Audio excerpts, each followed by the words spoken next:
नमस्कार दोस्तों, स्वागत है आप सभी का। एडेड जूनियर शिक्षक भर्ती को लेकर के बात करेंगे। यहाँ पर वीडियो को आप सभी प्लीज़ बिना स्किप किए पूरा देखेंगे। यहाँ पर विषयवार पास कैंडिडेट्स की बात कर लें, कट ऑफ की बात कर लें, रिक्त सीटों की बात कर लें, कमेटी रिपोर्ट जो प्रस्ताव शासन को गया है और भर्ती कब से शुरू हो सकती है। सबसे पहले दोस्तों यहाँ पर आएंगे कट ऑफ को लेकर के, और उसके बाद इसी के साथ साथ बात करेंगे विषयवार पास अभ्यर्थियों की संख्या। साथियों, जब भी आपके कोई भी गुणांक को लेकर के कमेंट होता है और आप पूछते हैं कि हमारा सिलेक्शन हो पाएगा कि नहीं हो पाएगा, तो उसमें किसी को नहीं पता होता है कि कितनी मेरिट जा सकती है और किस गुणांक तक हम सेफ हो सकते हैं। बस ये होता है अनुमान से कि जितने गुणांक, जिसके गुणांक बहुत ज़्यादा होते हैं, जैसे 80 के आसपास हो या 80 से ज़्यादा हो, तो उनकी श्योरिटी रहती है कि उनका तो हो ही जाएगा, कितनी भी मेरिट आई जाएगी। जो 75 से लेकर के 80 के बीच में होते हैं उनके भी चांस बिल्कुल है, लेकिन 75 से जैसे ही नीचे आने लगते हैं तो फिर वहाँ पे जो है मन में संशय होने लगता है, और उसमें भी अगर जनरल ओबीसी है या फिर ईडब्ल्यूएस है तो वहाँ पे संशय होने लगता है ज़्यादा। 70, 71, 72 तक भी अगर है तो एससी कैटेगरी में उम्मीद बनी रहती है। फिर जब उससे नीचे आने लगते हैं तो एससी को भी डर लगने लगता है कि पता नहीं हमारा अब हो पाएगा कि नहीं हो पाएगा। पीएच है तो उनका भी 70 के आसपास तक, क्योंकि पीएच में हॉरिजेंटल और वर्टिकल दोनों ही रिजर्वेशन देखने के बाद भी अगर देखेंगे तो भी आप कट ऑफ लगभग 68, 69, 70 तक मान सकते हैं। फ्रीडम फाइटर है, एक्स सर्विस मैन है, इनकी कट ऑफ जो है 60 तक भी जा सकती है। डिपेंड करेगा कितने अब कैंडिडेट हैं इन कैटेगरी के। तो विषयवार पास अगर अभ्यर्थियों देखा जाए, सहायक अध्यापक की बात करेंगे तो 45,257। इसमें से आप कम से कम 1,000-2,000 तो आप छोड़ दीजिए जो डॉक्यूमेंट्स अधूरे होंगे या फिर डॉक्यूमेंट्स की गलतियां होंगी या एलिजिबल नहीं होंगे, बैक पेपर वगैरह तमाम समस्याएं हो सकती हैं। 1,000-2,000 कम से कम आप ऐसे छात्रों को माइनस कर लीजिए। इसके बाद आप देखेंगे कि तमाम पुरानी भर्तियां थी, चाहे टीजीटी पीजीटी की एलटी ग्रेड की या फिर नई भर्ती टीजीटी पीजीटी की हुई है। यूपीएसआई हो गया, लोअर पीसीएस का डीबी चल रहा है। इसके अलावा देखेंगे आप DSSS की भी कोई भर्ती रही है, शायद उसमें रीट में भी कुछ लोग हो गए होंगे। हालांकि कुछ नौकरी छोड़ करके लोग यहाँ पे जाना ज़्यादा प्रेफरेंस करेंगे, तो टीजीटी पीजीटी में जो जाएंगे वो तो यहाँ पर नहीं आएंगे। यूपीएसआई वगैरह में है तो हो सकता है कि वो वापस आए ना आए, और इसी प्रकार से लोअर पीसीएस है तो हो सकता है कुछ लोग वहाँ पे प्रेफर करें, कुछ लोग यहाँ पे प्रेफर करें। कुल ओवरऑल कहने का मतलब ये है कि लगभग कम से कम 8 से 10,000 कैंडिडेट्स और कम हो सकते हैं। मतलब लगभग यहाँ पे 30 से 35,000 तक भी संख्या हो सकती है ऐसे कैंडिडेट्स जो बचेंगे, जो ऑनलाइन आवेदन करेंगे। जब भी पोर्टल खोला जाएगा एनआईसी की तरफ से, विकल्प मांगा जाएगा, जिला वरीयता का फॉर्म भराया जाएगा और वहीं से जो मेरिट बनेगी उन्हीं मेरिट में आए हुए अभ्यर्थियों का आगे काउंसलिंग, जिलेवार काउंसलिंग, फिर उन्हीं अभ्यर्थियों का जो भी प्रक्रिया है आगे की नियुक्ति तक की वो संपन्न की जाएगी। तो इसमें देखिए एक चीज़ और समझने का प्रयास करिए, जो भी कैंडिडेट्स यहाँ से माइनस होंगे 45,000 में से, वे ऐसे कैंडिडेट्स होंगे जो कहीं और पर सेलेक्ट हो रहे होंगे। इसका मतलब है कि उनके भी यहाँ पर अच्छे मार्क्स होंगे। बिल्कुल आप समझ रहे होंगे चीज़ों को। तो ऐसे में जब भी ये कैंडिडेट्स माइनस होंगे तो ये मेरिट को नीचे ले आएंगे, कम गुणांक वाले अभ्यर्थी भी इसमें ज़्यादा बचेंगे। ये मेरा अपना तर्क है, अनुमान है।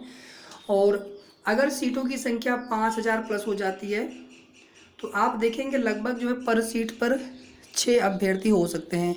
तो उस दशा में भी हज़ारों अभ्यर्थी यहाँ पर चयन से वंचित होंगे जूनियर एडेड भर्ती में। और उस दशा में भी मेरिट अगर बहुत भी नीचे आती है तो भी 70 के आसपास तक आ सकती, बहुत नीचे अगर आती है तो जनरल की, ओबीसी की, ईडब्ल्यूएस की। एससी हैं तो फिर हो सकता है 67, 68 तक या 66 तक चले जाएँ। एसटी हैं 64 तक, 63 तक चले जाएँ। फ्रीडम फाइटर, एक्स सर्विसमैन है 60 के नीचे भी चले जाएँ, 59 तक, 58 तक भी चले जाएँ। तो ये सब एक अनुमानित चीज़ें हैं। एक्चुअल में जब मेरिट बनेगी तभी सामने बातें आ पाएंगी। लेकिन हमारे आपके मन में जो भी सवाल होते हैं तो मैं सिर्फ इसलिए आपको कहता हूँ कि चांस हो सकते हैं, चाहे गुणांक आपकी 80 ही क्यों ना हो। मेरा सिर्फ इसलिए कहने का ऐसा मतलब होता है ताकि हम किसी और भर्ती की भी तैयारी इसके पैरेलल करते रहें। हम इसी के भरोसे बैठे हैं, हमारा सिलेक्शन यहाँ पर नहीं हो पाया, हमारा समय भी खराब होगा, हमारी उम्मीदें भी ख़त्म होंगी, फिर हम कहीं के नहीं होंगे।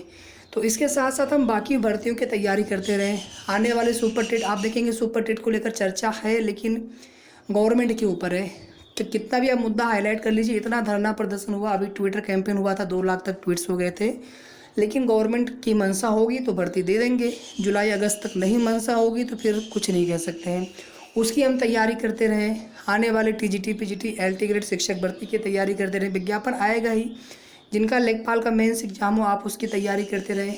इसके साथ किसी अगर और परीक्षा के लिए आप एलिजिबल हैं उसकी आप तैयारी करते रहें पैरेलल में, ताकि हमारा समय ख़राब ना हो। अगर हमारा यहाँ पर हो गया, अगर हम ये नौकरी चाहते हैं तो फिर अगर यहाँ पर हो गया तो फिर उससे अच्छा क्या हो सकता है।